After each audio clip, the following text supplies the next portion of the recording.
അപ്പോൾ നമ്മുടെ കയ്യിൽ ഡെല്ലിൻ്റെ ഇൻസ്പിരോൺ എന്ന് പറയുന്ന 2-in-1 ലാപ്ടോപ്പ്, അതായത് നമുക്ക് ടാബായിട്ടും ലാപ്പായിട്ടും ഉപയോഗിക്കാൻ പറ്റുന്ന 360 ലാപ്ടോപ്പാണ് നമ്മുടെ കയ്യിൽ. ഈ ലാപ്ടോപ്പ് നമ്മൾ ചെറിയ ഇഷ്യൂസ്, ടച്ച് സ്ക്രീനാണ്, ചെറിയ ഇഷ്യൂസ് നമുക്ക് ഹാർഡ്വെയറിനകത്ത് ചെറിയ ഇഷ്യൂസ് വന്നു. അപ്പോൾ അത് എങ്ങനെ സോൾവ് ചെയ്യാം എന്നതാണ് നമ്മൾ ഇന്ന് കാണിക്കാൻ വേണ്ടി പോകുന്നത്. അപ്പോൾ പുതിയ മോഡൽ ലാപ്ടോപ്പ് ജസ്റ്റ് നമ്മൾ എടുത്തിട്ട് 2 മാസമായിട്ടേ ഉള്ളൂ. അപ്പോൾ വാറണ്ടിയുള്ള ആളുകൾ പ്രത്യേകം ശ്രദ്ധിക്കുന്നത് വെച്ചാൽ നിങ്ങൾ സ്വന്തമായിട്ട് അപ്ഡേഷൻ ചെയ്യുന്നതിന് പകരം കസ്റ്റമർ കെയറിനകത്ത് കോൺടാക്റ്റ് ചെയ്തതിന് ശേഷം അവർ നിങ്ങൾക്ക് അപ്ഡേഷൻ ചെയ്തു തരും. അല്ലെങ്കിൽ നിങ്ങൾ ഡയറക്റ്റ് സർവീസ് പ്രൊവൈഡറിലേക്ക് അല്ലെങ്കിൽ ഡയറക്റ്റ് ഔട്ട്ലെറ്റിലേക്ക് നിങ്ങൾ അവിടുന്ന് സർവീസിന് വേണ്ടി ശ്രമിക്കുക. ഏറ്റവും നല്ലത് നിങ്ങൾക്ക് ഇപ്പോൾ ടൈം കൺസ്യൂമിങ്, അതോടൊപ്പം തന്നെ പിന്നെ വെറുതെ ഒരു എക്സ്പെൻസ് കാര്യങ്ങളൊക്കെ കുറയ്ക്കാൻ നിങ്ങൾക്ക് ഏറ്റവും ഉപകാരപ്പെടുക. നിങ്ങൾ ജസ്റ്റ് കസ്റ്റമർ കെയറിലേക്ക് കോൺടാക്ട് ചെയ്താൽ മതി. സർവീസ് പ്രൊവൈഡർ നിങ്ങൾ ഡയറക്റ്റ് ഡീലർമാരിൽ നിന്ന് കോൺടാക്ട്സ് എടുത്തതിന് ശേഷം നിങ്ങൾ കസ്റ്റമർ കെയറിലേക്ക് കോൺടാക്ട് ചെയ്യുകയാണെങ്കിൽ നിങ്ങൾക്ക് എളുപ്പം തന്നെ ഈ ഒരു ഇഷ്യൂസ് പരിഹരിക്കാൻ കഴിയും. അത്തരത്തിൽ നമ്മൾ ഡീലറുടെ നമ്പർ മേടിച്ചിട്ട് കസ്റ്റമർ കെയറിലേക്ക് കോൺടാക്ട് ചെയ്തപ്പോൾ അതിൻ്റെ ഡീറ്റെയിൽസാണ് നിങ്ങൾ പറയാൻ വേണ്ടി പോകുന്നത്. നമ്മുടെ കയ്യിലുള്ള ഈ ഒരു മോഡൽ ഒരു സുപ്രഭാതത്തിൽ നമ്മൾ നോക്കും, പെട്ടെന്ന് ഡിസ്പ്ലേ ഒക്കെ ഒന്ന് കാണാതിരിക്കുന്ന ഒരു കാഴ്ചയാണ് നമ്മൾ കണ്ടത്. നമുക്ക് പിന്നെ പെട്ടെന്ന് ഡിസ്പ്ലേ പോയതാണോ, ഡിസ്പ്ലേ കംപ്ലൈൻ്റ് ആയതാണോ എന്ന് നമുക്ക് സംശയം തോന്നി. അപ്പോൾ നമ്മൾ പവർ ബട്ടൺ ഓൺ ചെയ്ത സമയത്ത് ജസ്റ്റ് നമുക്ക് ഡിസ്പ്ലേയിൽ ഈ പാസ്വേഡൊക്കെ അടിക്കാനുള്ള, ലോക്കൊക്കെ ഓപ്പൺ ചെയ്യാനുള്ള ഓപ്ഷൻ അവർക്ക് കാണിക്കുന്നുണ്ട്. ലോക്ക് പാസ്വേഡൊക്കെ അടിച്ചതിന് ശേഷം പിന്നീട് നമുക്ക് ഒന്നും കാണാൻ പറ്റാത്ത ഒരു ബ്ലാങ്ക് ആയിട്ട് ജസ്റ്റ് ഓണായി കിടക്കുന്ന ഒരു കാഴ്ചയാണ് നമ്മൾ കണ്ടത്. അപ്പോൾ ഇതിപ്പോൾ നമ്മളെ ഫ്ലാഷിൻ്റെ ലൈറ്റാണ് കാണുന്നത്. ഇപ്പോൾ സൈഡിലൊക്കെ ചെറുതായിട്ട് ലൈറ്റ് നിങ്ങൾക്ക് കാണാൻ സാധിക്കും. ഇങ്ങനെ ബ്ലാങ്കായി കിടക്കുന്ന സമയത്ത് നമ്മൾ ജസ്റ്റ് കസ്റ്റമർ കെയറിലേക്ക് കോൺടാക്ട് ചെയ്ത് സാധാരണ രീതിയിൽ നമ്മൾ അപ്ഡേഷൻ ഒന്നും ചെയ്തില്ല, ഓട്ടോമാറ്റിക്കായിട്ട് ഈ ഇറർ വന്നതാണ്. ജസ്റ്റ് ഓൺ ചെയ്യുന്ന സമയത്താണ് ഈ രീതി. അതായത് നിങ്ങൾ എപ്പോഴും അപ്ഡേഷൻ ചെയ്യുമ്പോൾ പ്രോപ്പറായിട്ടുള്ള ഇൻ്റർനെറ്റ് ഉണ്ടോ എന്ന് ഉറപ്പ് വരുത്തുക. അതോടൊപ്പം തന്നെ ചാർജർ കണക്ട് ചെയ്യാതെ നിങ്ങൾ അപ്ഡേഷൻ ചെയ്യാൻ പാടില്ല. അപ്പോൾ നമ്മളിപ്പോൾ കസ്റ്റമർ കെയറിൽ നമ്മൾ കോൺടാക്ട് ചെയ്തതിന് ശേഷം അവർ ഗൂഗിൾ ക്രോമിനകത്ത് കയറാൻ വേണ്ടി പറഞ്ഞു. ഗൂഗിൾ ക്രോമിനകത്ത് നമ്മൾ അങ്ങനെ നമ്മൾ DRA.Dell.com എന്നുള്ള വെബ്സൈറ്റിലോട്ട് പോയി. അങ്ങനെ വെബ്സൈറ്റിനകത്ത് പോയ സമയത്ത് നമുക്കിവിടെ റിമോട്ട് ഡെല്ലിൻ്റെ തന്നെ നമ്മളെ ലാപ്പ് അവിടെ കസ്റ്റമർ കെയർ അവർ ഓഫീസിൽ നിന്നുകൊണ്ട് കൺട്രോൾ ചെയ്യാനുള്ള ഒരു റിമോട്ട് ഓപ്ഷനാണ്. അപ്പോൾ അതിനകത്ത് നമ്മൾ റിമോട്ട് ഓപ്ഷനകത്ത് താഴെ നമുക്ക് വന്നു കഴിഞ്ഞാൽ അഗ്രി എന്നുള്ളൊരു ഇതിനകത്ത് ക്ലിക്ക് ചെയ്തതിന് ശേഷം ഇവിടെ കോഡ് നമ്മൾ എൻ്റർ ചെയ്യണം. കോഡ് നമുക്ക് ഈ കസ്റ്റമർ കെയർ എന്നുള്ള എക്സിക്യൂട്ടീവ് നമുക്ക് പറഞ്ഞുതരും. ആ കോഡ് അടിച്ചതിന് ശേഷം നമ്മളിവിടെ സബ്മിറ്റ് എന്നുള്ള ബട്ടണിൽ ക്ലിക്ക് ചെയ്ത് കഴിഞ്ഞാൽ സ്വാഭാവികമായിട്ടും നമുക്ക് ആ ഒരു ആപ്ലിക്കേഷൻ ഡൗൺലോഡ് ചെയ്യാൻ പറ്റും. ആ ആപ്ലിക്കേഷൻ ഡൗൺലോഡ് ചെയ്തതിന് ശേഷം പിന്നീട് ആപ്ലിക്കേഷൻ ഡൗൺലോഡ് ചെയ്തതിന് ശേഷം നമുക്ക് ആക്സെപ്റ്റ് അടിച്ചു. പിന്നീട് കാര്യങ്ങളൊക്കെ ഈ കസ്റ്റമർ കെയർ എക്സിക്യൂട്ടീവ് നമ്മൾ ഹോൾഡിൽ വെച്ചുകൊണ്ട് അവരെ ലൈവിൽ വെച്ചുകൊണ്ട് വേണം നമ്മൾ ഈ കാര്യങ്ങളൊക്കെ ചെയ്യാൻ. ഇപ്പോൾ ഇതൊക്കെ നമ്മൾ ജസ്റ്റ് പിന്നെ നമ്മൾ ഇതിനകത്തൊന്നും ചെയ്യേണ്ട ആവശ്യമില്ല. ജസ്റ്റ് അവർ പറയുന്നത് എന്താണോ ഇത് കണക്റ്റ് ചെയ്ത് കൊടുക്കുക എന്നത് മാത്രമാണ് നമ്മളെ ഡ്യൂട്ടി. അങ്ങനെ കണക്റ്റ് ചെയ്തതിന് ശേഷം അതിനകത്തുള്ള കാര്യങ്ങളൊക്കെ നമ്മൾ സാന്നിധ്യത്തിൽ അവർ നമ്മളെ ലാപ്ടോപ്പ് ഓൺലൈനായിട്ട് കൈകാര്യം ചെയ്തുകൊണ്ടിരിക്കുന്ന ഒരു കാഴ്ചയാണ് നമുക്ക് കാണാൻ സാധിക്കുന്നത്. നമ്മുടെ ടെക്നോളജികളും അതിൻ്റെ ഒരു പ്രത്യേകതയാണ് നമുക്ക് കാണാൻ സാധിക്കുന്നത്. നമ്മളറിയാതെ അതേ സ്ഥാനത്ത് നമ്മളെല്ലാ കാര്യങ്ങളും ലാപ്ടോപ്പിൻ്റെ എല്ലാ കാര്യങ്ങളൊക്കെ നമുക്ക് അവർക്ക് ഹാൻഡിൽ ചെയ്യാൻ പറ്റും. അതോടൊപ്പം തന്നെ പേഴ്സണലി നിങ്ങൾക്ക് എന്തെങ്കിലുമൊക്കെ ഓപ്പൺ ചെയ്ത് വെച്ചിട്ടുണ്ടെങ്കിൽ അത് നിങ്ങൾക്ക് നേരത്തെ ക്ലോസ് ചെയ്യാനും അതിന് മുന്നേ നിങ്ങൾക്ക് ക്ലോസ് ചെയ്യാം. അതേപോലെ തന്നെ ഡിലീറ്റ് ചെയ്യേണ്ട മറ്റു കാര്യങ്ങളൊക്കെ ഉണ്ട്. അതൊക്കെ നിങ്ങൾക്ക് ഡിലീറ്റ് ചെയ്യുക, റിമൂവ് ചെയ്യുക. പേഴ്സണൽ ഡാറ്റ വേണമെങ്കിൽ നിങ്ങൾക്ക് റിമൂവ് ചെയ്യുക. അപ്പോൾ നിങ്ങൾ എപ്പോൾ ശ്രദ്ധിക്കേണ്ടതെന്ന് വെച്ചാൽ നിങ്ങൾ ചാർജറിനകത്ത് നമ്മൾ ലാപ്പ് അപ്ഡേഷൻ ചെയ്യുന്ന സമയത്ത് എപ്പോൾ ശ്രദ്ധിക്കേണ്ടതെന്ന് വെച്ചാൽ നമ്മളെ ലാപ്പിനകത്ത് ചാർജർ ഉണ്ടോ ഇല്ലയോ എന്ന് നിങ്ങൾ നോക്കേണ്ട ആവശ്യമില്ല. ഫുൾ ടൈം എപ്പോൾ നിങ്ങൾ അപ്ഡേഷൻ ചെയ്യുമ്പോൾ ചാർജർ കണക്ട് ചെയ്ത് സ്വിച്ച് ഓൺ ചെയ്തതിന് ശേഷം മാത്രമേ അപ്ഡേഷൻ ചെയ്യാവുള്ളൂ. അതോടൊപ്പം പ്രോപ്പറായിട്ടുള്ള ഇൻ്റർനെറ്റ് കിട്ടുന്നുണ്ടോ എന്നുകൂടി നിങ്ങൾ ചെക്ക് ചെയ്യേണ്ടത്. അല്ലാത്ത പക്ഷം ഇറേഴ്സ് സംഭവിക്കും. അപ്പോൾ അത്തരം കാര്യങ്ങൾ നിങ്ങൾ എപ്പോൾ ശ്രദ്ധിക്കേണ്ടതുണ്ട്. ഇതിപ്പോൾ നമ്മളെ ഭാഗത്തുനിന്നുണ്ടായ മിസ്റ്റേക്ക് അല്ല. എന്തായാലും ഇതിപ്പോൾ ഇൻസ്പിരോൺ 147440 2-in-1 എന്ന് പറയുന്ന ഒരു ലാപ്ടോപ്പാണ്. അത്യാവശ്യം കുഴപ്പമില്ലാത്ത, നമുക്ക് അത്യാവശ്യം ഇതിൻ്റെ ഫീഡ്ബാക്ക് നമ്മളിപ്പോൾ 2 മാസമായിട്ട് ഈ ലാപ്പ് ഉപയോഗിച്ചുകൊണ്ടിരിക്കുകയാണ്. 2 മാസത്തിൻ്റെ മുകളിലായി. ഫീഡ്ബാക്ക് നമ്മൾ നോക്കുകയാണെങ്കിൽ അത്യാവശ്യം നല്ല രീതിയിൽ 4 മണിക്കൂർ, അതുപോലെ 3 മണിക്കൂർ 4 മണിക്കൂറൊക്കെ നല്ല രീതിയിൽ നമുക്ക് ചാർജ് ചെയ്യാൻ തന്നെ നല്ലോണം ഉപയോഗിക്കാൻ പറ്റുന്ന, പിന്നെ അത്യാവശ്യം ഗ്രാഫിക്സ് ആയിട്ടുള്ള ചെറിയ ഡിസൈനിങ് വർക്കുകൾ, അതോടൊപ്പം തന്നെ ചെറുതായിട്ടുള്ള ഗെയിം കാര്യങ്ങളൊക്കെ ചെയ്യാൻ പറ്റിയ വളരെ നല്ല രീതിയിലുള്ള യൂസർ ഫ്രണ്ട്ലി ആയിട്ട്, അതോടൊപ്പം തന്നെ നമുക്ക് ഈസി ആയിട്ട് കൊണ്ടു നടക്കാൻ പറ്റിയ ഒരു 14 ഇഞ്ച് ലാപ്പാണിത്.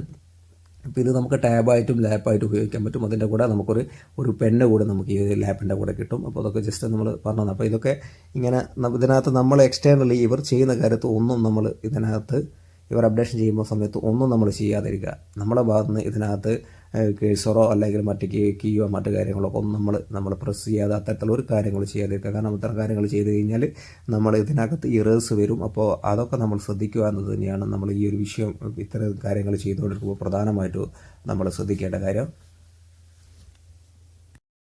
നമ്മൾ ഫോണ് റേഞ്ചുള്ള സ്ഥലത്ത് ലൈവായിട്ട് കസ്റ്റമർ കെയർ ഒരു ലൈവായി നിന്നുകൊണ്ട് അവർ മോണിറ്റർ ചെയ്തുകൊണ്ട് ജസ്റ്റ് നിന്ന് കൊടുക്കുക എന്നത് മാത്രമാണ് നമ്മൾ ഇതിനകത്ത് ചെയ്യേണ്ട കാര്യം.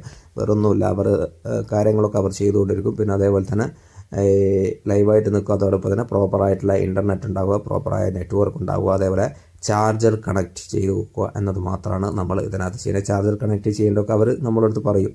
ഓരോ കാര്യങ്ങളും കൃത്യമായിട്ട് അവർ നമ്മളടുത്ത് അഡ്വൈസ് ചെയ്യും. ഇപ്പോൾ ഡെല്ലിൻ്റെ കസ്റ്റമർ എക്സിക്യൂട്ടീവിൻ്റെ അടുത്ത് നമുക്ക് കിട്ടിയ നിർദ്ദേശത്തിൻ്റെ അടിസ്ഥാനത്തിലാണ് നമ്മൾ ഈ ലാപ്ടോപ്പ് നമ്മൾ ചെയ്തത്. അപ്പോൾ ഇവരെ മെയിനായിട്ട് നമുക്ക് തോന്നിയ ഒരു മൈനസ് എന്ന് വെച്ചാൽ നമുക്ക് മലയാളം ഭാഷ മറ്റ് ഭാഷകളില്ല, ഹിന്ദി ഇംഗ്ലീഷ് ഈ 2 ലാംഗ്വേജുകൾ മാത്രമാണ് ഇപ്പോൾ സംസാരിക്കാനുള്ള ഓപ്ഷൻ ഉള്ളത്. അപ്പോൾ അതുകൊണ്ട് കൂടി തന്നെയാണ് നമ്മളൊരു മലയാളത്തിലുള്ളൊരു വീഡിയോ കൂടി ചെയ്യാമെന്ന് ഉദ്ദേശിച്ചത്. ഇപ്പോൾ ഇവർ ചെയ്യുന്നതിൻ്റെ ജസ്റ്റ് അതിൻ്റെ ഡെമോ മാത്രമാണ് നിങ്ങളിപ്പോൾ കണ്ടുകൊണ്ടിരിക്കുന്നത്. ഇതിനകത്തുള്ള ഓരോ സോഫ്റ്റ്വെയറും 1 by 1 ആയി അവർ അപ്ഡേഷൻ ചെയ്തുകൊണ്ടിരിക്കുകയാണ്. അപ്പോൾ അതിൻ്റെ ഫുള്ള് ഡീറ്റെയിൽസ്, കാരണം നമ്മളൊന്നും ഇതിനകത്ത് കട്ട് ചെയ്തിട്ടില്ല. ഏതാണ്ട് നമുക്ക് ഈ ഒരു സെഷൻ കംപ്ലീറ്റ് ആണെങ്കിൽ ഇത്തരത്തിലുള്ള ഇറേഴ്സ് ഇത് നമ്മളെ ഭാഗത്തു നിന്നുണ്ടായ ഇതല്ല ഓട്ടോമാറ്റിക് സോഫ്റ്റ്വെയർ അപ്ഡേഷനകത്ത് ഫോൾട്ട് വന്നതിൻ്റെ അടിസ്ഥാനത്തിലാണ് നമുക്ക് ഈ രീതിയിലൊരു ഫേസിങ് ഉണ്ടായത്. നമ്മൾ ലാപ്ടോപ്പ് അപ്ഡേറ്റ് ചെയ്തുകൊണ്ട് ചാർജർ ഇല്ലാതെ കണക്ട് ചെയ്തുകൊണ്ടോ അല്ലെങ്കിൽ പിന്നെ വേറെ എന്തെങ്കിലും പ്രോപ്പർ ഇൻ്റർനെറ്റ് ഇല്ലാതെ കണക്ട് ചെയ്തതുകൊണ്ടോ വന്ന മിസ്റ്റേക്കല്ല. അത് ബൈ മിസ്റ്റേക്ക് എന്താണ് മിസ്റ്റേക്ക് എന്ന് നമുക്ക് മനസ്സിലായി. അവർ പറഞ്ഞത് മൈക്രോസോഫ്റ്റിൻ്റെ ഭാഗത്ത് അപ്ഡേഷൻ ഭാഗത്ത് മിസ്റ്റേക്ക് വന്നതാണ് എന്നാണ് പറഞ്ഞത്. അപ്പോൾ അതാണിപ്പോൾ അവർ അതുകൊണ്ട് തന്നെയാണ് അവരിപ്പോൾ ചെയ്തുകൊണ്ടിരിക്കുന്നത്.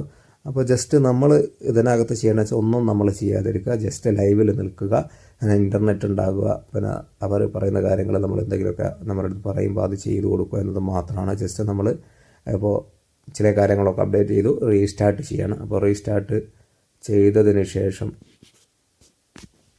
വാറണ്ടി ഉള്ളതാണെങ്കിൽ നിങ്ങൾ തീർച്ചയായിട്ടും കസ്റ്റമർ കെയറിൽ കോൺടാക്ട് ചെയ്ത്, അല്ലാത്തതും നിങ്ങൾക്ക് കസ്റ്റമർ കെയറിലൊക്കെ കോൺടാക്ട് ചെയ്യാം. നമ്മുടെ അപ്ഡേഷനും കാര്യങ്ങളും കംപ്ലീറ്റ് ആയതിനു ശേഷം ഓട്ടോമാറ്റിക്കായിട്ട് സിസ്റ്റം റീസ്റ്റാർട്ടായി.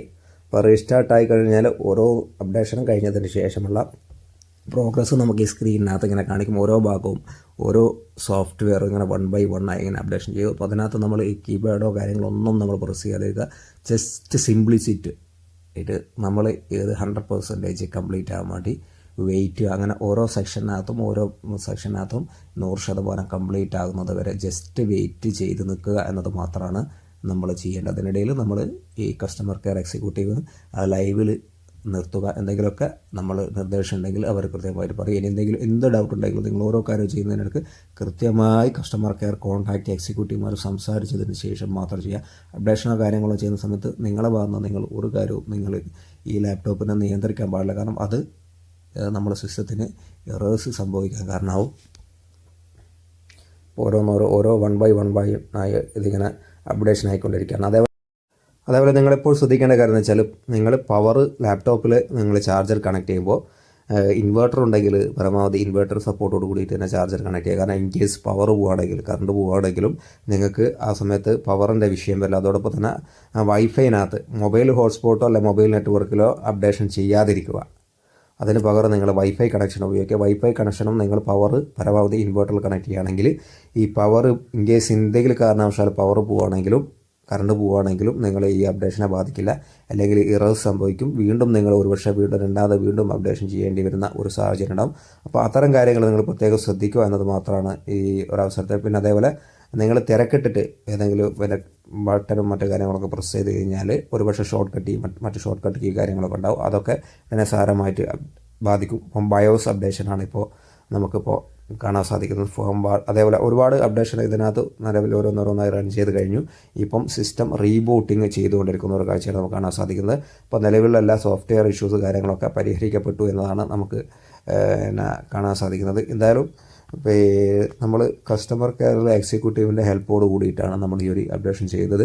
കാരണം പുതിയ ലാപ്പ് ആയതുകൊണ്ട് തന്നെ വാറണ്ടി കാര്യങ്ങളൊക്കെ ഉള്ളതുകൊണ്ട് നമ്മൾ സ്വന്തം റിസ്ക് എടുത്ത് ചെയ്യേണ്ട എന്നത് കൂടിയിട്ടാണ് നമ്മൾ അത്തരത്തിൽ ചെയ്തത്. ഇപ്പോൾ റീബൂട്ടിങ് കഴിഞ്ഞു. നമ്മൾ സോഫ്റ്റ്വെയർ അപ്ഡേഷനും വിൻഡോസ് അപ്ഡേഷൻ എല്ലാ അപ്ഡേഷനും വന്നു. അപ്പോൾ വിൻഡോസ് അപ്ഡേഷൻ വന്നിട്ടുണ്ടോ എന്ന് നിങ്ങൾക്ക് മനസ്സിലായി. ജസ്റ്റ് വേർഡ് എക്സൽ അത്തരമുള്ള കാര്യങ്ങൾ ജസ്റ്റ് ഓപ്പൺ ചെയ്തിട്ട് ഫയൽ നിങ്ങൾ സേവ് ചെയ്യുമ്പോൾ തന്നെ നിങ്ങൾക്ക് പിന്നെ അപ്ഡേഷൻ ആയിട്ടുണ്ടോ എന്ന് എളുപ്പം മനസ്സിലാക്കാൻ സാധിക്കും.